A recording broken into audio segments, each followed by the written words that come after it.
Hello, my darlings.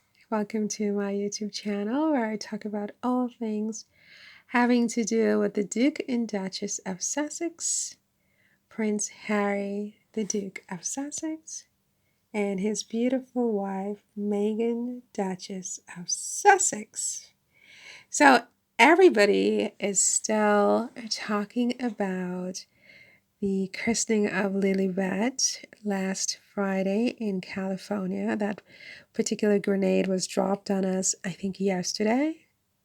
Was it yesterday or the day before yesterday? That's a good question. It was dropped on us. I think it was yesterday. It almost seems like 2 days already. Maybe it's one day. But everybody's still talking about it, and I imagine it will sort of dominate the headlines for at least a couple more days until the Aussies and the Brits are, tired or they've moved on to a new headline. And the spin on some of these channels is that the Sussexes were snubbed by the royal family because Meghan and Harry apparently invited the royal family to come to the christening in California, and none of them showed up. Charles didn't show up. Camilla didn't show up. William didn't show up. Kate didn't show up. And so it's this big snub, and these people are really gleeful about it. Like, oh my God, we have such a great, classy, honorable, royal family. We should all imitate them. This is exactly how you treat family, and da da da da da da da. And so it's really interesting, but I still think that, that was a huge, huge play by Meghan and Harry. That was huge. This is cerebral. This is cerebral play. It's playing offense, but with a brain. You know what I mean? And I love it. I love it. As it simmers, I become more impressed with that play. That was a good play. Now, I do wonder whether the permission, quote unquote, the permission, as if they need permission to exercise their legal right, but whether that permission, quote unquote, was given recently, like within the last week or so, or whether this is something that had sort of been sitting there in the air and Harry just decided to pull it out and just slap it right onto the table. And I do think if the permission was given some time ago and not in the last week, I think this was a brilliant play, really. I think it's brilliant either way you cut it, but I think it was really brilliant if, this is something that his father had just said, in passing, oh, no, they have their titles, and but he did not update, and still to this moment has not updated the website for the palace, which we all know can be updated in 15 minutes if the order is given. So this is intentional, and Harry intentionally just forced his hand, for him to show the entire world who he is and what he's made of, right? Because now he will have to change the laws, the letters patent of 1917 of George V, I believe, and basically write Lilibet and Archie out of history somehow. He has to now do that legally, or have a meeting with the parliament and have them do something to make Lilibet and Archie's title go away. But I think Meghan and Harry should continue to use the title Princess Lilibet and Prince Archie as often as possible, because I think what they were trying to do was to get the public used to Lilibet and Archie not having titles, because nobody calls Charlotte Charlotte and Louis and George George. It's Prince George, Prince Louis, Prince Charlotte. I mean, those two words go together, right? Because that's how people associate them. That's how people identify them as prince and princess.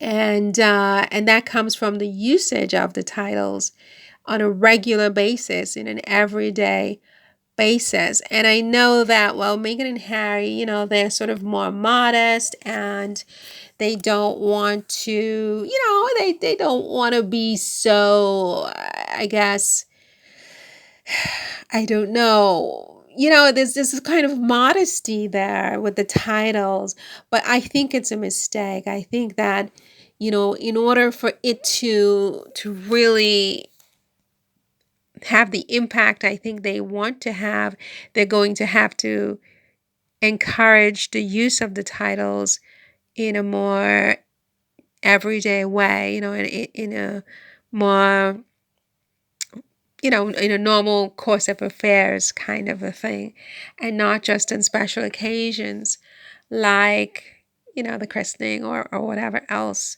types of occasions that they might pull that out. But yes, the royal experts are going absolutely nuts. They haven't yet fully fleshed out their position. For now, you have some people talking about snubs. I mean, I haven't listened to the reports or read the reports, whatever that is. And so yeah, Prince Charles took the high ground. Yeah, that's really high ground. I'm really impressed. And you told your granddaughter, your little 2-year-old granddaughter, to go to hell. You're not coming to her baptism because it's a high ground. Okay. I'm sure that one day she'll be 16, and she'll be 21, and she'll be 30, and she'll be 40, and she'll be 50. She's not going to be 2 all the time. And let's see how she feels about that, right?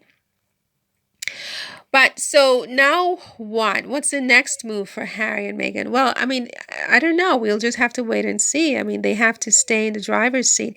You know what? I was kind of wondering now whether I'm so capricious. My caprice. Oh my gosh. Okay, now I am now sort of wondering about the coronation, and whether with how, if indeed Harry, you know, played an aggressive move on his family by using princess as Lilibet's style, that is bound to have them in a pickle. They've got like a cactus in the underwear right now. They are absolutely furious with Meghan and Harry, if in fact they didn't expect them to do that. They thought that this title thing had been adjudicated. It's raised judicata, and Meghan and Harry are just like, are you kidding? We're just getting started. And Harry's just like finding his inner, what do you call it? His inner soldier. He's just now ready to do war, go to battle, whatever.